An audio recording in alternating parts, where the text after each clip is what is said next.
जय श्री कृष्णा।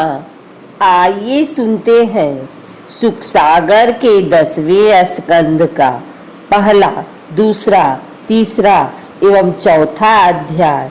श्री सुखदेव जी कहते हैं, परीक्षित, अब भगवान श्री कृष्ण की लीलाओं को विस्तार से सुनो। ब्रह्मा जी ने देवताओं से कहा, मैंने समाधि अवस्था में आकाशवाणी सुनी है, तुम लोग भी उसे जान लो। भगवान को पृथ्वी का कष्ट के पहले से ही ज्ञात है, वे ईश्वरों के भी ईश्वर हैं। अतः अपनी काल शक्ति के द्वारा पृथ्वी का भार हरण करते हुए वे जब तक पृथ्वी पर लीला करें, तब तक तुम में से सब लोग भी अपने अंशों के साथ यदुकुल में जन्म लेकर उनकी लीला में सहयोग करो। वसुदेव जी के घर स्वयं पुरुषोत्तम भगवान श्री कृष्ण प्रकट होंगे। उनकी और उनकी प्रियतमा श्री राधा की सेवा के लिए देवांगनाएं जन्म ग्रहण करें। यह कहकर ब्रह्मा जी अपने लोक को चले गए। प्राचीन काल में यदुवंशी राजा थे सूरसेन। वे मथुरापुरी में रहकर मथुरा मंडल और सूरसेन मंडल का शासन करते थे। एक बार मथुरा में सूरसेन के पुत्र वसुदेव जी का विवाह करके अपने नवविवाहिता पत्नी देवकी के साथ घर जाने के लिए रथ पर सवार हुए। उग्रसेन का पुत्र कंस अपनी चचेरी बहन देवकी को प्रसन्न करने के लिए उसके रथ के घोड़े की रस्सी पकड़ ली।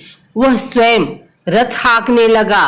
उस समय आकाशवाणी ने उसे संबोधन करके कहा, अरे मूर्ख, जिसको तू रथ में बैठा कर ले जा रहा है, उसके 8वें गर्भ की संतान तुझे मार डालेगी।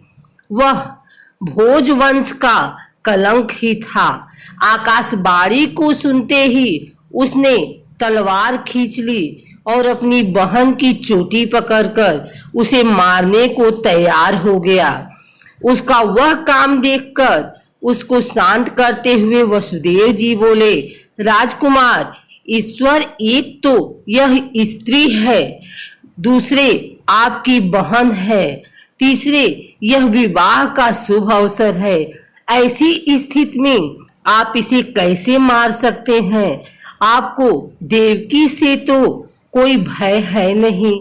जैसा कि आकाशवाणी ने कहा है, भय है पुत्रों से, इसलिए इसके पुत्रों को मैं लाकर आपको सौंपता रहूंगा। यह सुनकर कंस प्रसन्न हो गया और देवकी को छोड़ दिया। देवकी का पहला पुत्र कीर्तिमान उत्पन्न हुआ। वसुदेव जी ने उसे कंस को सौंप दिया। कंस ने सोच समझकर उसको लौटा दिया। इसके बाद कंस के पास नारद जी आकर बोले कि दैत्यों के कारण पृथ्वी का भार बढ़ गया है, इसलिए देवताओं की ओर से तुम्हारे वध की तैयारी की जा रही है। इतना कहकर नारद जी चले गए। तब कंस को निश्चय हो गया कि सब यदुवंशी देवता हैं और देवकी के गर्भ से विष्णु भगवान ही मुझे मारने के लिए पैदा होने वाले हैं। तो उसके देवकी और वसुदेव को हथकड़ी बेड़ी से जकड़कर जेल में डाल दिया। उसने अपने पिता उग्रसेन को भी कैद कर लिया और स्वयं राजा बन गया। दूसरा अध्याय प्रारंभ। श्री सुखदेव जी बताते हैं, परीक्षित, कंस स्वयं बड़ा बलशाली था और उसे मगध नरेश जरासंध की सहायता प्राप्त थी। इसके अतिरिक्त उसके साथी थे प्रलंबासुर, वकासुर, चारूर, त्रुडावर्त, अधासुर, मुष्टिक, अरिष्ठासुर, द्विद, पूतना, केसी और धेनुक तथा बारासुर और भौमासुर आदि बहुत से दैत्य राजा उसके सहायक थे। इनको साथ लेकर वह यदुवंशियों को नष्ट करने लगा। वे लोग भयभीत होकर कुरु, पांचाल, केकब, साल्व, विदर्भ, निषद, विदेह और कौशल आदि देशों में जाकर बस गए। जब कंस ने एक एक करके देवकी के 6 बालक मार डाले, तब देवकी के गर्भ में भगवान के अंश रूप से श्री शेष जी पधारे। विश्वात्मा भगवान ने अपनी योग माया को आदेश दिया कि देवकी के गर्भ से श्री शेष जी को वसुदेव की दूसरी पत्नी रोहिणी के गर्भ में स्थानांतरित कर दो। तुम नंद बाबा की पत्नी यशोदा के गर्भ से पैदा होना। मैं देवकी का पुत्र बनूंगा। पृथ्वी के लोग तुम्हारे लिए बहुत से स्थान बनाएंगे और दुर्गा, भद्रकाली, माधवी, कृष्णा, चिंडका, कुमुदा, वैष्णवी, विजया, शारदा, ईशानी, नारायणी, माया, कन्या और अंबिका आदि अनेक नामों से पुकारेंगे। 8वें गर्भ में भगवान ने प्रवेश किया तो सबकी बुद्धि फिर गई। यद्यपि कंस देवकी को मार सकता था, परंतु स्वयं ही वह इस अत्यंत क्रूरता के विचार से निवृत्त हो गया। चारों ओर अंधकार छाया हुआ था। उसी समय सबके हृदय में विराजमान भगवान विष्णु देवकी के गर्भ से प्रकट हुए। वसुदेव जी ने देखा उनके सम्मुख एक अद्भुत बालक है। उसके नेत्र कमल के समान कोमल और विशाल हैं। चारों हाथे में शंख, गदा, चक्र और कपाल धारण कर रखा है। वक्ष स्थल पर श्री वत्स का चिन्ह अंकित है। गले में कौस्तुभ मणि झिलमिला रही है। उनका रूप देखकर सबको बड़ी प्रसन्नता हुई। अपनी बुद्धि को स्थिर करके उन्होंने भगवान के चरणों में अपना सिर झुकाया और हाथ जोड़कर उनकी स्तुति करने लगे।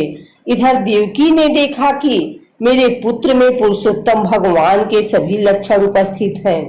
वे भी पवित्र भाव से मुस्कुराती हुई स्तुति करने लगी। भगवान श्री कृष्ण दोनों से बोले, मैंने अपना चतुर्भुजी रूप इसलिए दिखाया है कि तुम्हें मेरे पूर्व अवतारों का स्मरण हो जाए।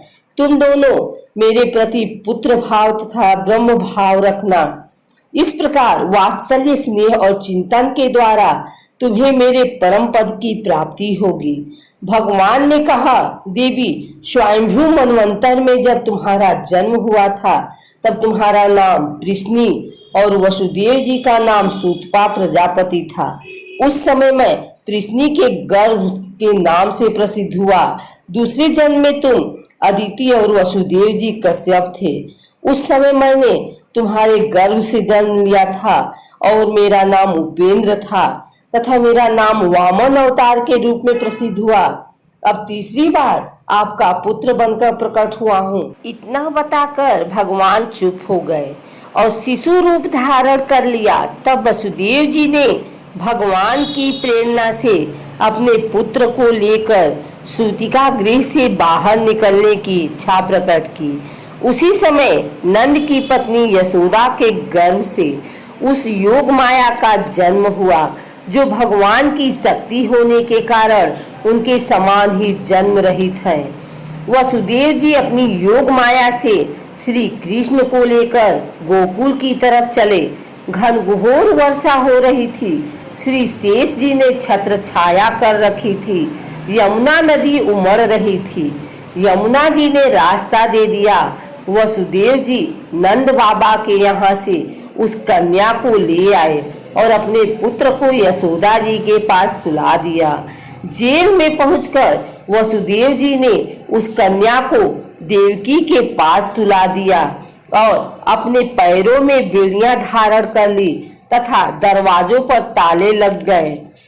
तीसरा अध्याय प्रारंभ। श्री सुखदेव जी कहते हैं, हे परीक्षित, जब वसुदेव जी लौट आए तब नगर के बाहरी ओर भीतर के सब द्वार अपने आप पहले की तरह बंद हो गए। इसके बाद नवजात शिशु के रोने की ध्वनि सुनकर द्वारपाल भी जग गए। उन्होंने कंस के पास जाकर संतान होने की सूचना दी। कंस सूचना पाकर जेल में आ गया। देवकी कन्या को अपनी गोद में छिपाकर दीनता के साथ रोते रोते याचना करने लगी। परंतु कंस बड़ा निर्दयी था। उसने देवकी को झिड़क कर उसके हाथ से वह कन्या छीन ली। उस नवजात कन्या का पैर पकड़कर उसे एक चट्टान पर बड़े जोर से पटका।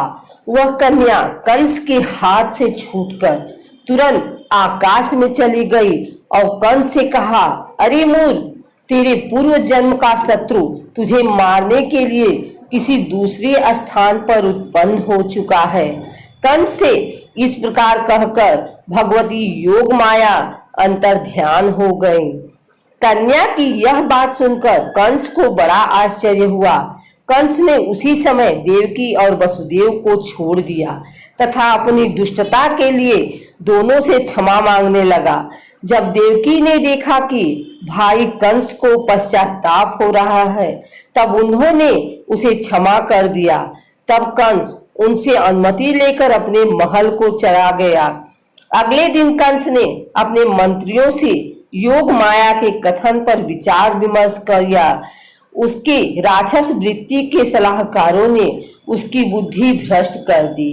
कंस ने ऐलान कर दिया कि जितने भी छोटे शिशु जो आज उत्पन्न हुए हैं उनका कत्ल कर दिया जाए। उसने हिंसा प्रेमी राक्षसों को संत पुरुषों और ब्राह्मणों की हिंसा करने का आदेश दे दिया। चौथा अध्याय प्रारंभ। गोकुल में नंद बाबा ने पुत्र उत्पन्न होने की खुशी में बड़े बड़े उत्सव किए। साथ ही देवता और पितरों की विधि पूर्वक पूजा भी करवाई। उन्होंने ब्राह्मणों को वस्त्र और आभूषणों से सुसज्जित 2 लाख गौ दान की।